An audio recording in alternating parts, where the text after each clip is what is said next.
기도하시겠습니다. 사랑이 많으신 하나님 아버지 감사합니다.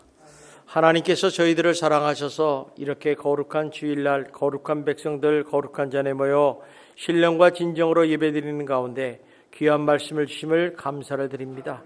이 말씀이 우리들에게 지식만 남지 말게 하시고 내 마음판에 새겨 정말 우리 삶 가운데 감사가 넘치는 삶을 살게 하여 주옵시고 이를 통하여 우리가 행복한 인생이 될 수 있도록 축복하여 주시옵소서. 이 어려운 시대에 아버지 하나님, 우리가 많은 불평과 어려움과 힘듦이 있지만은 우리 입술에서 아버지의 불평과 불만이 나오지 않게 도와주시고 오직 하나님을 찬양하며 하나님의 감사를 드리는 복된 성도들이 될 수 있도록 축복하여 주시옵소서. 예수님 이름으로 기도드리옵나이다. 아멘. 우리 옆 사람하고 인사합시다. 날마다 좋은 일이 날 것입니다. 예. 한 번 더 인사합시다. 당신은 잘 되는 사람입니다. 오늘은 골로새서 3장 15절부터 17절의 말씀을 통해서 감사는 행복의 문을 여는 열쇠입니다 라는 제목을 가지고 여러분하고 좀 말씀을 나누고자 합니다. 예전에 최근에는 많이 바뀌었어요. 행복지수가 세계에서 제일 높은 나라가 어디냐? 그러면 부탄이라는 나라가 나옵니다. 이 부탄이라는 나라는 아는 사람도 있지만 참 생소한 나라일 수 있어요. 왜냐하면 인도하고 중국 그 사이에 히말라야 산맥에 있는 그 산악지대에 존재하는 나라입니다. 위치한 나라인데 이 나라 크기가 우리나라 남한의 5분의 1 정도. 그러니까 하나의 도만큼 되는데 그 인구는 80만 명입니다. 그래서 자원도 없고 무슨 경제적인 활동도 없는 아주 가난한 나라에 속합니다. 그래서 이들이 먹고 사는 거는 이제 관광 자원을 가지고 먹고 산대. 근데 이들에게는 이런 생각을 가지고 있습니다. 절대 돈을 행복의 기준으로 삼지 않는 나라다 이렇게 얘기합니다. 그래서 그들은 관광으로 겨우 나라를 유지하는데도 불구하고 관광 인원을 제한한다고 그럽니다. 이번 올해는 100명만. 사실 많이 오면 좋지 않습니까? 근데 그렇게 한다는 거야. 그래서 사람들이 하도 궁금해가지고 이제 길거리에 다니는 부탄 사람들에게 묻습니다. 당신은 행복하십니까? 그러면 그들이 하나같이 네 하고 대답하는 사람이 거의 대부분이라는 것입니다. 왜 그럴까? 참 신기하죠? 왜 그럴까? 그러니까 그들의 생각은 이런 생각이 있어요. 왜냐면 하루 세 끼를 먹으면 감사하다. 또 내가 잠잘 자리가 있어서 감사하다. 또 입을 옷이 있어서 감사하다. 이런 거에 만족하는 거예요. 그리고 안도감을 가지기 때문에 그들은 이것이 충분하다고 생각하기 때문에 행복하다고 느끼고 있다는 것입니다. 다시 말하면 그 국민들은 가난함에도 불구하고 자기네게 준 작은 것에 감사하면서 주어진 삶에 대해서 감사하며 살아갔다는 것입니다. 이를 통해서 우리가 발견하는 것은 행복이라는 것은 소유의 크기나 무슨 조건이 아니라는 사실을 우리가 발견하게 됩니다. 다시 말하면 행복은 소유의 크기가 아니라 감사의 크기다라고 말씀하십니다. 칼 스텔리저라는 사람은 행복론에서 이렇게 얘기합니다. 행복의 첫째 조건이 무엇인가 하면 감사입니다 이런 얘기를 해요. 우리는 얼핏 보면 돈 같잖아요, 그죠? 근데 감사래요. 또 어떤 사람은 감사는 행복의 문을 여는 열쇠입니다 이렇게 얘기도 합니다. 또 어떤 사람은 감사하는 사람은 젊어지고 오래 산다는 거예요. 여러분 오래 살고 젊어지시면 감사하게 사십시오. 사실 이 말은 최근에 얼마 전에 미국의 어느 대학인지 확실히 알 수 없는데 그 아주 유명한 대학에서 조사를 했어요. 그랬더니 감사하는 사람은 오래 산다고 젊어진다고 하는 보고가 나왔습니다. 왜 그럴까? 그 이유는 이렇죠. 감사할 때 우리 마음이 긍정적인 생각으로 바뀌는 거예요. 그러니까 보니까 모든 것이 다 만족한 거죠. 그러니까 마음의 평안이 오니까 행복해지는 거예요. 우리가 마음이 편안하고 평강하면 행복한 삶을 살 수밖에 없다는 것입니다.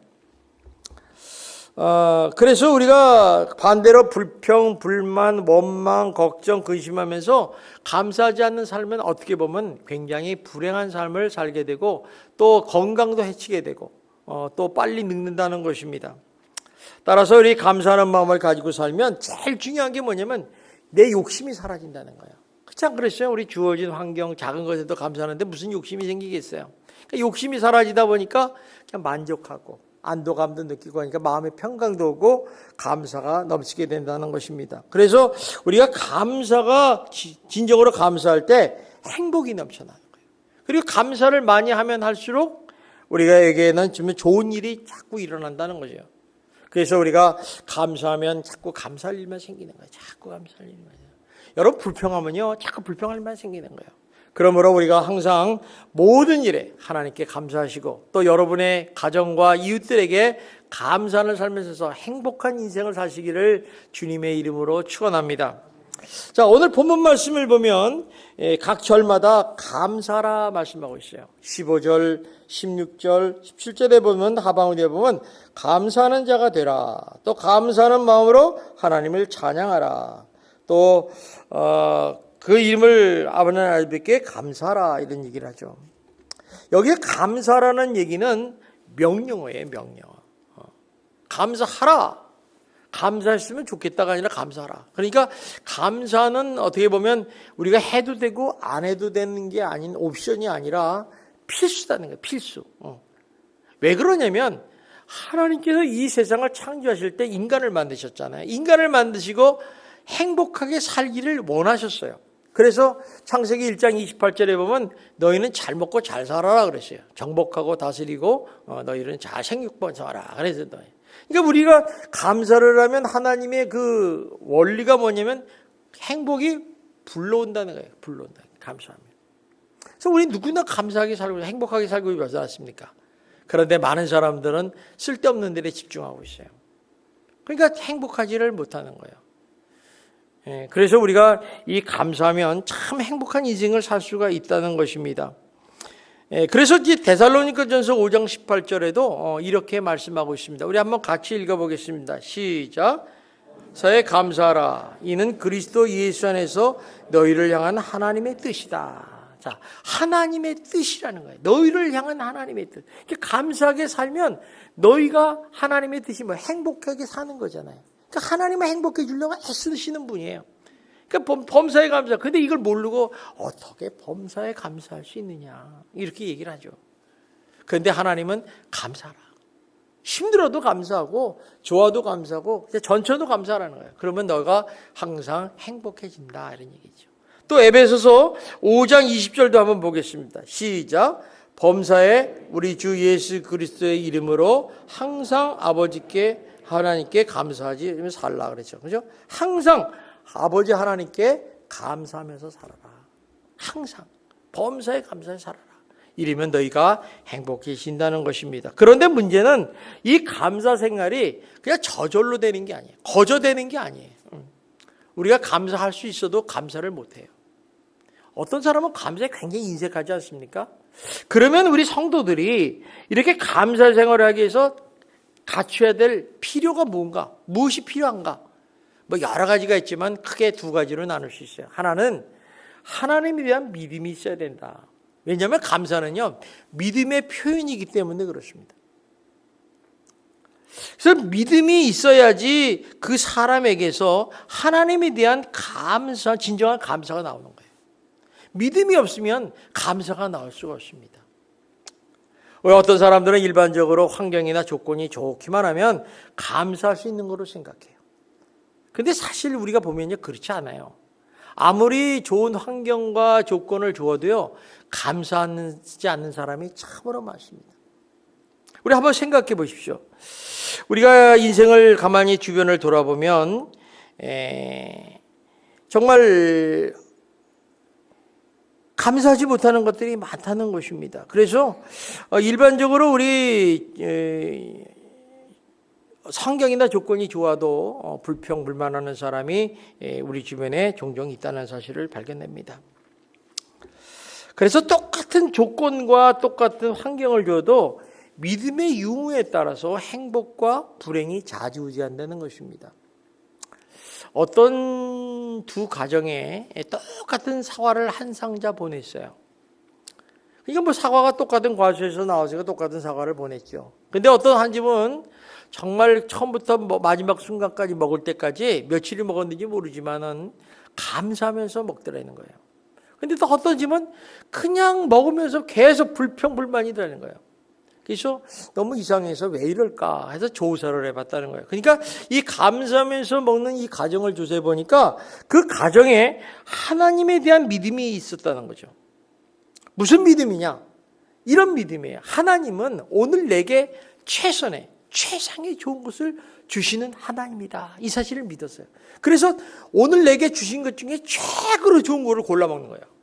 그 사과가 뭐 5kg 정도면 꽤 많지 않습니까? 한 4, 50개 되잖아요. 그 중에서 제일 좋은 거, 오늘 내게 주신 최상의 것이다. 그리고 먹으면서 하나님이 그렇게 좋은 거 주심을 감사합니다. 그래서 처음부터 끝까지 항상 감사하는 거예요.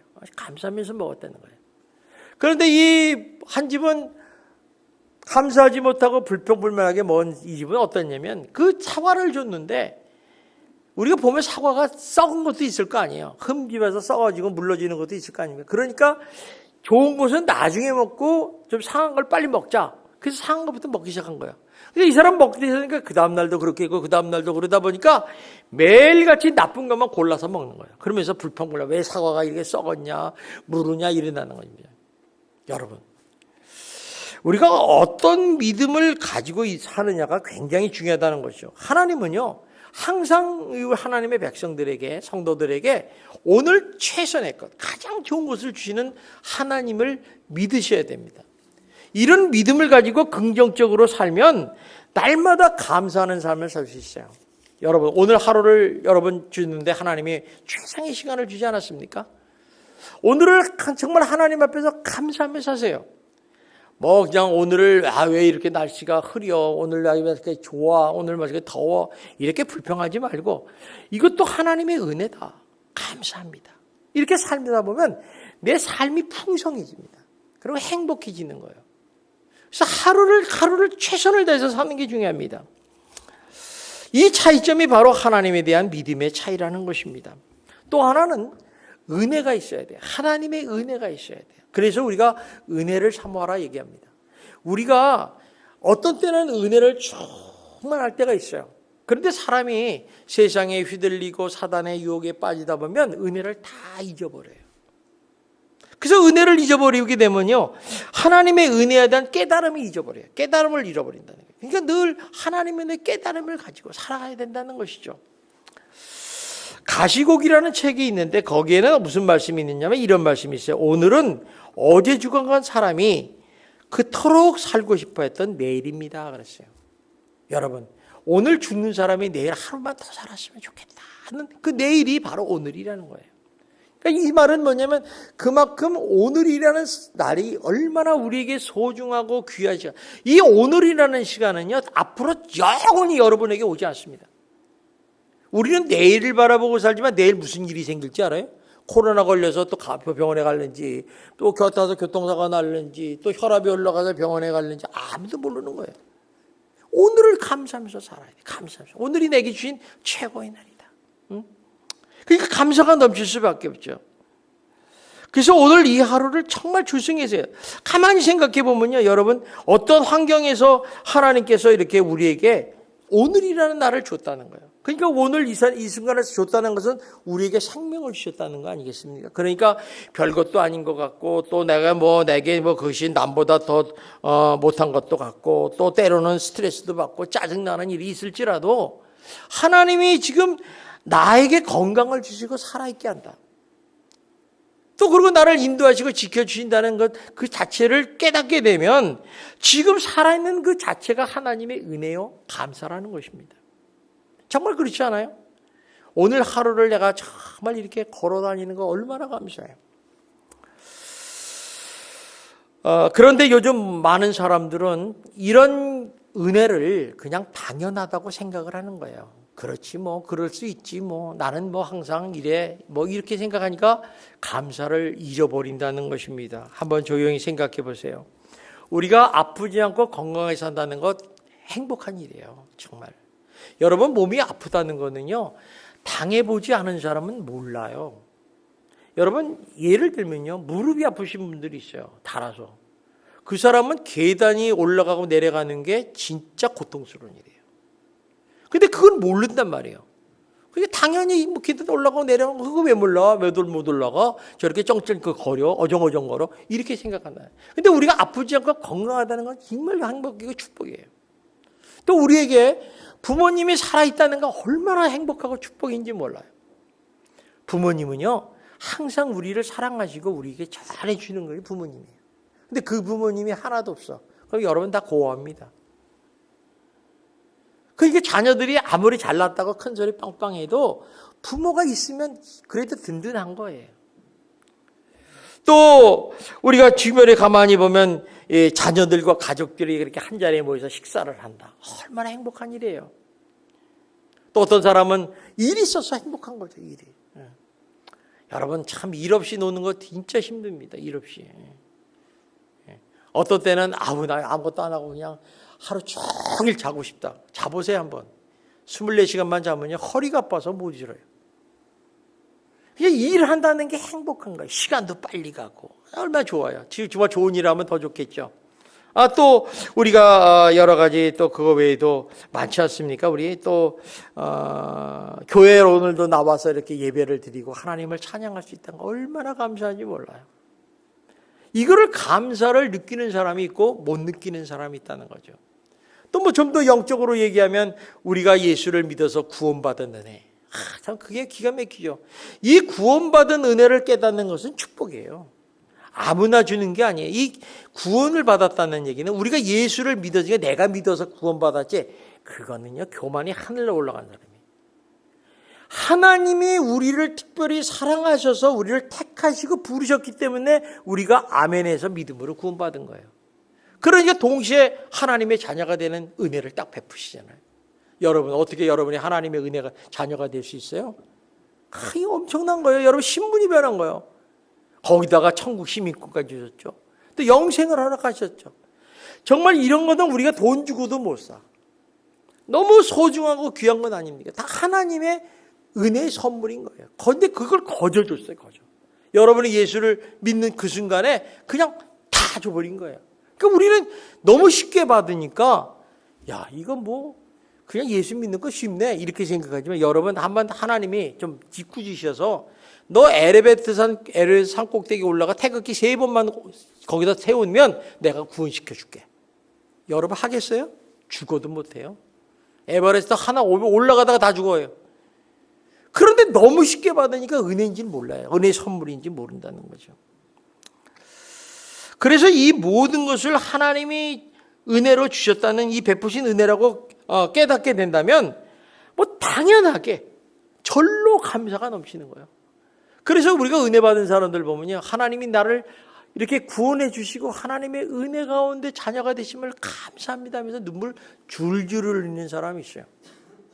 여러분 중에 그런 분을 경험한 적이 있겠죠. 얼마나 중요한지 모릅니다. 그런데도 불구하고 감사하지 못하는 그 이유는 뭐냐? 이런 하나님의 은혜에 대한 깨달음이 없었던 거예요. 깨달음이 없으니까 감사하지 못하고 그냥 괜히 원망불평하고 조금만 이상이 있으면 그냥 이상한 소리만 하는 거예요. 하나님도 굉장히 속상하시죠. 우리가 감사에는 두 종류가 있다고 그럽니다. 상대적인 감사와 절대적인 감사. 있는데 상대적인 감사는 뭐냐면 이 환경과 조건에 따라 다르다는 거예요. 그러니까 우리 일반적으로 보면 환경이 좋고 뭐 조건이 좋으면 항상 감사할 수 있다 생각하는데 그렇지 않지 않습니까? 여러분 아무리 환경과 조건이 좋아도 감사하지 않고 원망과 불평할 수 있어요. 여러분 예전에 하나님이 은혜를 주셔서 날 지금까지 잘 살게 해줬어. 얼마나 감사해요. 그 감사를 계속해서 살아야 되는데 잊어버려. 그리고 나 잘났어. 그리고 은혜 안 준다니까 막 불평불만해. 그게 그런 거예요. 그게 사람이요. 예를 들면 이런 거예요. 내가 기분이 좋으면 감사를 해. 근데 기분이 나쁘면 원망불평해. 또 내일이 잘 되면 감사해요. 근데 또 내일이 안 되면 불평불만해.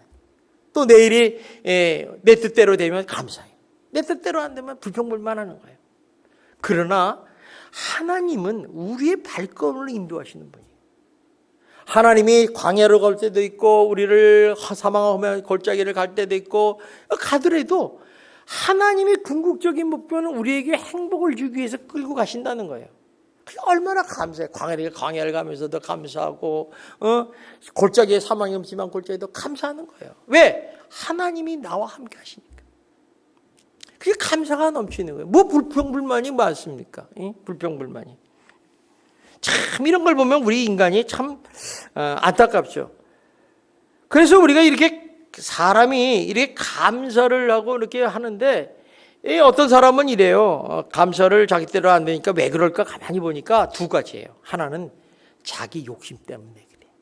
내 마음대로 안 되니까 감사하지 않은 거예요. 내 욕심이 지금 100만 원을 벌어야 되는데 10만 원밖에 몰라. 열받던 거예요. 또 상대하고 비교의식을 가지고 사니까 그런 거예요. 그러니까 그런 사람들은 어떤 사람이냐, 남이 좀 잘 되는 거 보면 꼴을 못 봐.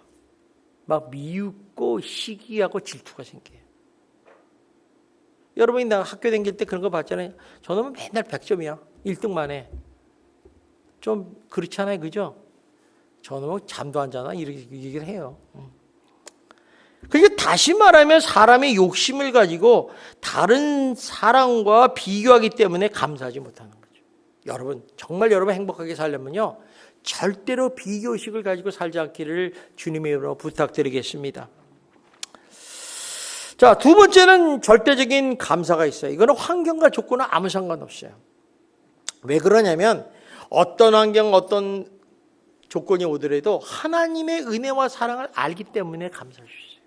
아, 하나님은 정말 나를 사랑하셔서 좋은 곳으로 인도하시는 선한 목자라는 걸 알기 때문에 감사할 수 있어요. 또 하나님은 모든 것을 합력하여 선을 이루시는 하나님인 걸 믿기 때문에 감사할 수 있어요. 지금 어려워도 하나님, 여러분 생각해보세요. 인생을 살아봤잖아요. 그때 그렇게 어렵고 힘들고 고난의 기간이 있었어도 결국 지금 어때요? 모든 게 합력해서 선을 위해서 아름다운 모습으로 보여주시지 않습니까? 이런 걸 알기 때문에 감사할 수 있다는 거예요. 그래서 하박국 선지자는 이렇게 얘기합니다. 우리 하박국서 3장 17절 18절을 우리 한번 같이 읽어보겠습니다. 시작. 비록 무화과 나무가 무성치 못하며 포도나무에 열매가 없으며 감람나무에 소출이 없으며 밭에 식물이 없으며 우리의 양이 없으며 외양간에 소가 없을지라도 나는 여호와를 인하여 즐거워하며 나의 구원의 하나님을 인하여 기뻐하리로다. 자, 보세요. 정말 절망의 조건이에요. 나라가 막 망하고 적군이 침범하고 먹을 것이 황폐화되고 이런 상황에서도 이 하박국 선지자는 하나님의 마음을 아는 거예요. 그러니까 내가 여호와로 인해서 기뻐하고 즐거워한다고 지금 찬양하고 감사의 고백을 하고 있는 거예요. 저는 여러분이 그랬으면 좋겠어요. 하나님은 정말 우리에게 은혜를 베푸시고 정말 하나님은 우리를 모든 걸 합력해 선을 이루는 줄 믿습니다. 욥이라는 사람도 보십시오. 욥이라는 사람도요, 진짜 이런 인생을 살면 안 돼요. 하루아침에 자기가 동방의 제일 부자라는데 하루아침에 망해요. 뭐 하늘에서 벼락이 떨어져가지고 불이 나지 않나, 도둑이 와서 약탈해가 버려요. 자재산을. 거지가 된 거예요. 그런데 또 동시에 아들, 딸 10명이 잔치를 베풀고 있는데 갑자기 돌풍이 불어가지고 집에 기둥이 부러져가지고 그냥 집이 푹 무너져 다 죽어버렸어요. 또 설상가상으로 아내가 있는데, 아내라니 정말 여러분 아내나 남편은요 다 부부간은 내 편이야. 남편이 좋을 때도 좋고 나쁠 때도 나쁘고 이런 거 아니겠어요? 당신은 내 편이야. 걱정 마라. 내가 먹여 살릴게. 이래야 되는데, 야, 하나님 욕하고 죽으라 말이야. 하나님 거지 같은 하나님이다. 그리고 또 나가버렸어요. 그러니 이 욥이 얼마나 마음이 아프겠어요. 더군다나 그의 몸에 종기가 났어요. 종기인데 그게 뭐 악성 종양인 것 같아. 그래서 오늘만나 가려면 뭐 기와장 가지고 막 긁어야 할 정도로 그런 사람인데, 그런데 또 친구들이 위로한다고 와가지고 그냥 욥의 자존심을 그냥 짓밟아 버리는 거야. 야, 이 새끼야, 네가 그렇게 나빠진 것은 말이야, 네가 죄를 져서 그런 거야. 막 하면서 욕을 하니까 욥은 그냥 말을 못하는 거야. 기가 막혀서 내가 무슨 죄를 졌냐. 그런데 이렇게 절망적인 상황과 현상에서 하나님을 믿는 이 욥의 고백을 보면 참 놀랍습니다. 우리 욥기서 1장 21절 22절을 봅시다. 우리 한번 같이 읽읍시다. 시작. 내가 또한 믿음의 그리로 들어가 올지라. 주인이도 여호와시요 주신이도 여호와시. 여호와 이름이 찬송을 받을지어다 하고 이 모든 일에 욥이 범죄하지 아니하고 하나님을 향하여 원망하지 아니하니라. 자 보세요. 그렇게 다 뺏고 어려움을 당해도 뭐래요? 주신 이도 하나님이시고 걷어가시는 분도 아닙니다. 무슨 얘기예요? 하나님은 생사화복을 주관하시는 분입니다. 이런 믿음이 있었어요. 그러니까 하나님이 여태까지 내를 은혜를 주시고 선물을 주셔서 내가 잘 살게 한 것도 다 하나님의 은혜시고, 또 하나님이 뭐가 마음이 뒤틀려서 가져가신 것도 다 하나님의 은혜인 줄 믿습니다. 이렇게. 그렇게 생각을 하니까 입술로 범죄를 안 하는 거예요. 원망을 안 하는 거예요. 근데 우리는 내가 잘났기 때문에 그렇다고 생각하고 내가 판단하니까 늘 불평불만하는 거예요. 뭐가 문제가 있는 거야. 문제는 뭐가 있어요? 아무것도 없는데. 그러니까 하나님으로서는 굉장히 마음이 아파요. 그래서 이 욥은요 항상 이 감사했다는 거예요. 그러니까 감사는요 이 믿음과 관계가 돼 있다는 것을 우리가 발견하게 됩니다. 그러므로 하나님의 은혜가 민감해야 돼요. 하나님의 은혜에 대한 민감하셔야 돼요. 여러분 하나님의 은혜를 베풀 때는요 아멘. 그래서 하나님의 은혜를 사모하십시오. 내가 오늘 하나님의 은혜를 못 깨달으면요 그건 진짜 내 영혼이 지금 죽어 있는 거예요. 하나님의 은혜를 다 깨닫고 오늘도 하나님이 나를 인도하셔서 이렇게 다 살아가는구나. 너무 감사하지 않아요? 그러면 우리가 날마다 하나님께 감사하면서 살 수 있다는 것입니다. 감사의 반대가 뭡니까? 불평불만이에요. 그러니까 내 입술에서 자꾸 불평불만이 나고 뭐 원망하고 탓하고 이러면요 감사하며 살지 못하고 있는 거예요. 그 생각은 뭐예요? 불행하다는 거예요. 불행하다. 저는 여러분들이 불행하게 살기를 원하지 않습니다. 여러분 하나님도 행복하게 살기를 원하시니까 여러분도 행복하게 사시기를 주님의 이름으로 축원합니다. 그래서 따라서 나의 삶에서 감사가 이렇게 실종이 되면 정말 이런 인생은 정말 황폐한 인생이고 불행한 인생이 된다는 것입니다. 여러분 내 주변을 한번 돌아보십시오. 우리는 항상 내 주변을 한번 돌아보시고 감사할 거리를 찾으셔야 돼요. 여러분 알면 알수록 깨달으면 깨달을수록 감사할 거리가 많은 것을 알 수 있어요. 아침에 일어나서 시원한 공기를 한번 마셔봐요. 얼마나 감사한지 몰라요. 여러분 그렇지 않습니까? 마스크 쓰고 있다고 마스크 벗으면 얼마나 감사해요. 이렇게 좋구나. 이런 것도 우리가 느낄 수 있죠. 햇빛이 참 좋은 날 이렇게 햇빛이 내리면 얼마나 감사해요. 하나님이 햇빛 안 주고 캄캄하게 24시간 하면 여러분 좋겠어요? 안 좋다는 거죠. 그러니까 하나님도 밤낮을 주시고 그러니까 얼마나 감사해요. 그러니까 이런 걸 알면 알수록 모든 것이 다 하나님의 은혜요 선물이라는 걸 알게 됩니다. 그래서 그리스도의 삶은 감사하는 삶을 살아가는 거예요. 그래서 주님 뭐라요? 범사에 감사하라. 범사에 감사하라. 늘 그러니까 무슨 어떤 상황에서든지 어떤 조건에서든지 환경에서든지 감사하라는 거예요. 그게 너에게 복이다. 그래서 우리가 감사할 때 내 자신이 행복해져요. 여러분 이게 제일 중요한 얘기예요. 내가 행복해져야지 내 다른 사람에게 행복을 줄 수 있어요. 여러분 행복 주는 사람이 돼야 돼요. 행복의 통로가 돼야 돼요. 여러분들이 늘 불평불만이고 막 불행하면요 상대방에게 그거를 전한다니까요. 그럼 다 전염이 돼가지고 불행해지는 거예요. 그 내가 먼저 행복해져야 돼. 오늘 하나님이 좋아. 막 찬양하고 노래하면 당신 왜 그래? 나 오늘 하나님의 은혜로 이렇게 오늘 즐겁게 살아. 얼마나 좋아. 그럼 상대방도 기분이 좋은 거예요. 좋은 말만 할 수밖에 없잖아요. 그런데 그래서 하나님은요 이렇게 행복한 사람을 통해서 하나님의 나라를 세우고 뜻을 이루어가는 거예요. 그러니까 우리가 하나님 앞에 어떻게 살아야 되는 것은 벌써 답이 딱 나오는 거예요. 하나님의 뜻은 항상 우리를 향한 하나님의 뜻은 감사하면서 살기를 원하시고 행복하게 살기를 원하신다는 것입니다. 그렇다면 우리가 성도들이 이런 어떤 삶을 살아가야지 감사하는 삶을 지속해서 갈 것인가? 지속해 살아야 되잖아요. 한 번, 두 번은 감사하는데 그 다음은 나머지 10번 중에 8번은 다 불행해. 이러면 감사하는 삶을 살 수가 없어요. 여러분 불행이 감사를 덮으면요 불행한 거예요.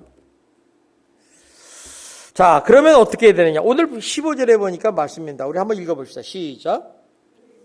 평강이 너희 마음을 주장케 하라. 너희는 평강을 위하여 한 몸을 부르심을 받았나니 너희는 또한 감사하는 자가 되라. 여기 그리스도의 평강이 너희 마음을 주장케 하라. 여기 주장하라는 얘기는 뭐냐면 헬라어로 브라뮤에토라는 단어예요. 브라뮤에토 이름도 굉장히 어려워요. 어쨌든 간에 그냥 그런 게 있다고 그래요. 근데 이 단어가 참 중요한 단어예요. 왜냐하면 운동 경기를 할 때 뭐 거기 심판관이나 이제 감독관이 있지 않습니까? 감독관이 일정한 법칙이 있잖아요. 룰이 있는데 결정적인 사건이 딱 터져. 그러면 이걸 판단해 가지고 이게 잘못됐다, 잘했다, 질서를 유지해줘. 그래서 정상으로 흐르게 하는, 그럴 때 쓰는 용어가 이제 주장하다라는 단어예요. 마찬가지로 우리 성도들도 살다 보면 결정적인 순간이 와요. 이때 예수 그리스도께서 주관자가 되셔서 내 삶을 다스리고 통치할 때 우리에게 질서와 평강을 유지할 수 있어요. 그래서 우리 자신이 그리스도의 평강이 유지가 되는 거예요. 그러면 어때요? 감사함이 넘치는 거죠. 여러분 인생을 살아가는데 뒤집어지고 엎어지면 감사하겠어요? 힘들죠. 근데 하나님이 다 평강을 이루자 한다는 것입니다. 그래서 이 쉽게 얘기하면 이게 굉장히 어려운 얘기인데 쉽게 얘기하면 이거예요. 성경에 보면 성령 충만함을 하라. 충만하라는 거예요. 성령 충만한 삶을 얘기하는 거예요. 여기가 감사하는 삶을 살면 늘 성령 충만해야 된다. 여러분 성령 충만하면 어때요? 우리가 처음에 성령 충만해서 은혜 받을 때 은혜 충만하잖아요. 그때는 그냥 뭐라고 그래요? 성령 충만해지고 은혜 충만하면 어때요? 주여 무슨 일이든지 주를 위해서 목숨을 바쳐 달려가겠습니다. 이러기잖아요. 어떻게 보면 좀 미쳤죠. 어떻게 저럴 수 있나. 근데 은혜 받으면 그렇다니까. 그리고 기쁨이 넘쳐서 흥얼흥얼. 여러분 그때 막 욕해도 괜찮아. 옆에서 다 받아줘.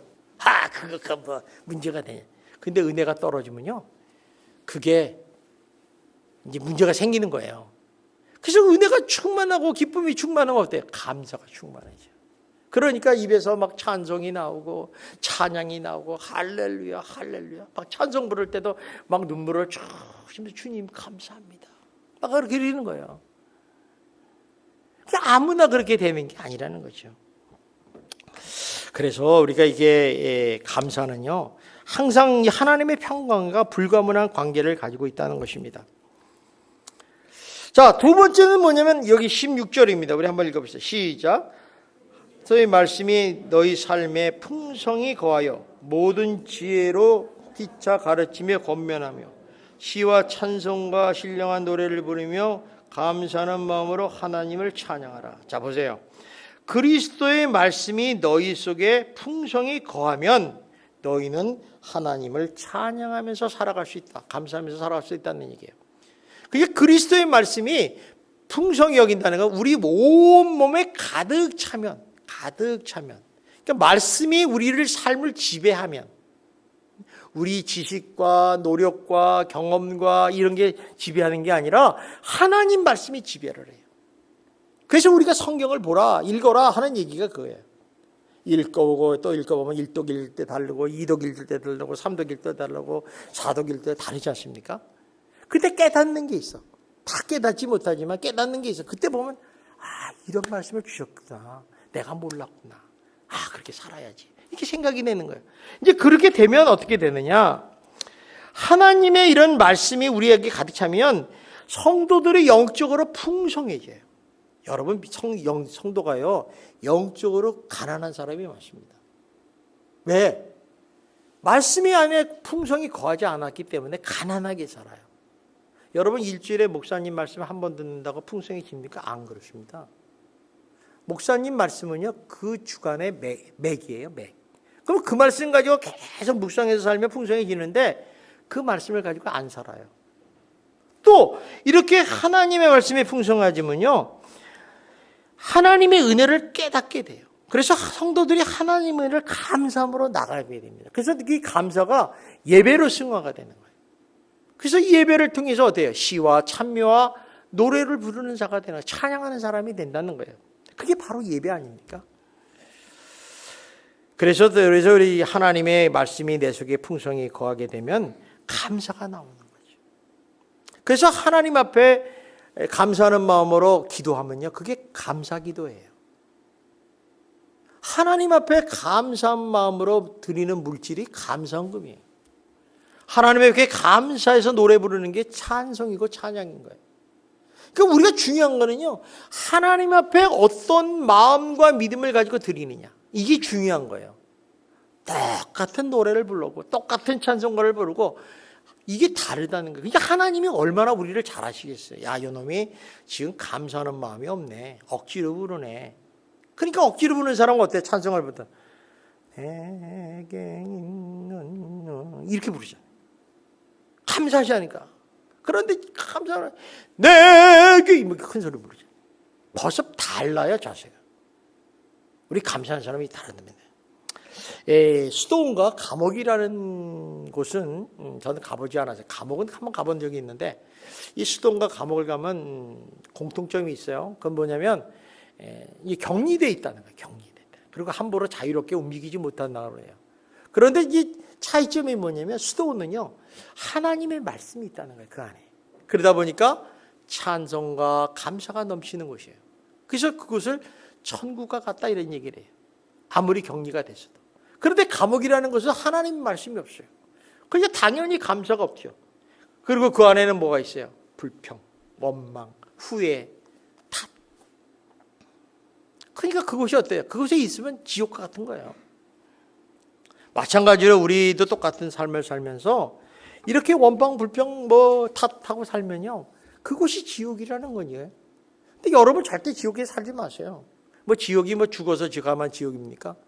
우리 삶 가운데 늘 하나님 말씀이 풍성히 겨 있어서 감사와 찬송이 넘치는 그곳이 바로 천국인 거예요. 그래서 여러분의 가정에 찬송이 넘치고 감사가 넘치는 그런 복된 가정이 되기를 주님의 이름으로 축원합니다. 그래서 우리가 오늘 찬송가도 불렀잖아요. 초막이나 궁궐이나 내 주 예수 그리스도께서 계신 곳이 바로 하늘나라라는 거예요. 여러분 그런 인생이 되세요. 여러분의 삶 현장이 어디서나 그런 천국 같은 현장이 되시기를 주님의 이름으로 축원합니다. 그러므로 우리가 매주 하나님께 나와서 예배를 드릴 때 정말 하나님의 은혜에 감사하는 마음을 가지고 담아서 기도하시고 찬송하시고 말씀을 들으시고 헌금을 하십시오.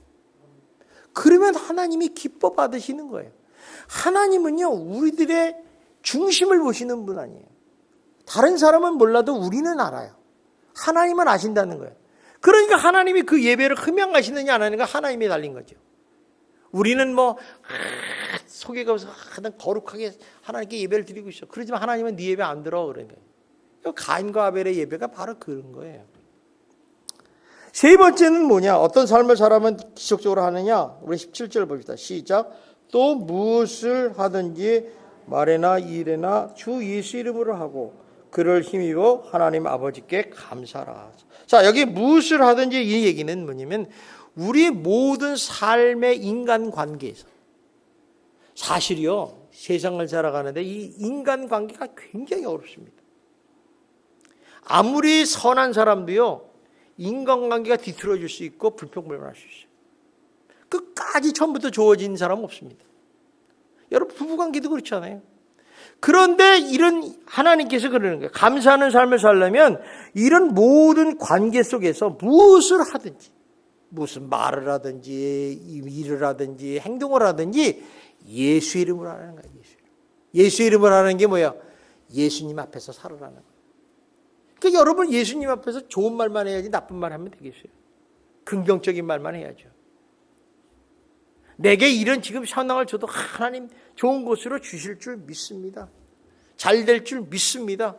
이렇게 긍정적인 얘기를 해야지 하나님이 그들을 두고 감사하지. 맨날 우리가요 인간은요 죄성이 있어서 늘 불평불만하게 돼 있어요. 응? 그리고 뭐야? 예수의 이름을 힘입어서 힘있는 건 그리스도와 연합한 자가 되어서 자발적으로 지속적으로 감사하며 삶을 살라는 거예요. 참 중요하죠. 그러니까 우리가 항상 예수 이름을 힘입어 살라는 거예요. 감사하면서 살라는 거예요. 그러면 너희가 계속해서 감사하는 인생을 살아갈 수 있다고 말씀하시는 거예요. 그 다른 말은 너희들이 항상 행복한 인생을 살아갈 수 있다는 거죠. 저희 교회 요새는 안 나오지만 예전에 노숙자가 찾아오긴 해요. 종종. 근데 이제 옛날에는 거지라고 그러죠. 지금 거지 없어요. 노숙자들인데 노숙자가 왔는데 아주 요새 노숙자는 대단히 젠틀합니다. 목사님 방에 오면 다 두들겨요. 그냥 뚝 들어오는 게 뚝 두들긴 다음에 목사님 계십니까? 그러더라고요. 그래서 어떻게 오셨습니까? 함부로 반말하면 안 돼요. 큰일 나요. 그래서 돈 2,000원만 주십시오. 옛날에는 한 푼만 달라고 그랬거든요. 그럼 500원도 주고 100원도 줬는데 2,000원 달라니까 어떻게 해요? 깎을 수도 없고. 그래서 2,000원을 줬어요. 마침 있어서 줬어. 그런데 이분이 2,000원이니까 너무 감사한 마음으로 인사를 고개를 숙이면서 목사님 감사합니다. 그러니까 사람이 확 달라지더라고요. 그런데 제가 어저께부터 오늘까지 식사를 못했습니다. 밥을 못 먹었대. 짜장면 값을 좀 더 주시면 안 되겠습니까? 그래서 그냥 그 모습을 보고 너무 감동해가지고 나도 모르게 호주머니를 뒤져서 짜장면 값을 줘버렸다는 게. 가고 나니까 내가 홀린 것 같아. 그거 어떡합니까? 그래서 가만히 생각해 보세요. 내가 뭐 때문에 내가 그렇게 그래도 냉정한데 돈에 대해서 저 왜 그랬을까? 그 감사하는 그 인사 말 한마디에 내가 넘어갔다. 그래서 깨달은 게 있어요. 우리도 하나님께 감사하면 하나님께서 풍성한 복을 부어주시겠구나. 깨달은 거죠. 맞습니다. 하나님은요 감사하는 데게 더욱 감사함을 주시는 거예요. 그리고 감사가 감사를 낳게 하고 감사가 축복을 하면 기적을 체험하게 한다는 것입니다. 저는 여러분들이 정말 감사하는 자가 되셔서 인생을 살 때 행복한 인생이 되시기를 주님의 이름으로 축원합니다. 올해 2020년이 다 갔어요. 지금 이제 11월 달은 감사의 달 아닙니까? 참 2020년도를 생각하면 코로나로 인해서 정말 어렵고 힘든 시절이었어요. 저는 2002년 생각하면 코로나밖에 생각이 안 나요. 그런데도 불구하고 감사할 일이 있어요. 그래서 여러분들이 다음 주에 추수감사주일 아닙니까? 하나님이 이렇게 감사주일을 만든 거는 감사라고 우리에게 가르쳐 주는 거거든요. 그래서 집에 가서 일주일 동안 지난 한 주간 그렇게 코로나19 때문에 여러 가지 어려움이 있지만 감사할 일이 뭔가 한번 생각해 보세요. 그리고 한번 글로 적어 보세요. 내 삶, 내 가정, 내 건강, 내 식구, 내 일, 내 교회 다 한번 체크해 보세요. 그러면 생각 외로 감사할 것이 어마어마하게 많습니다. 그걸 가지고 그 감사한 마음을 가지고 다음 주일에 주일 예배를 드려서 하나님께 감사를 드릴 수 있는 진정한 성도가 되시기를 주님의 이름으로 축원합니다. 기도하겠습니다. 사랑이 많으신 하나님 아버지 감사합니다. 하나님께서 저희들을 사랑하셔서 감사는 행복의 문을 여는 열쇠라고 말씀합니다. 우리는 하나님의 은혜와 선물을 받았음에도 불구하고 너무나 당연하게 생각하고 감사를 잃어버리고 사는 존재가 되었습니다. 하나님, 이번 11월 감사의 달을 맞이하고 또 추수감사절을 맞이해서 감사하는 마음을 다시 회복하게 하여 주시고 우리 예수 믿는 모든 예수 소망교회 성도님들마다 감사가 넘쳐 행복한 인생을 살 수 있도록 축복하여 주시옵소서. 예수님 이름으로 기도드리옵나이다. 아멘.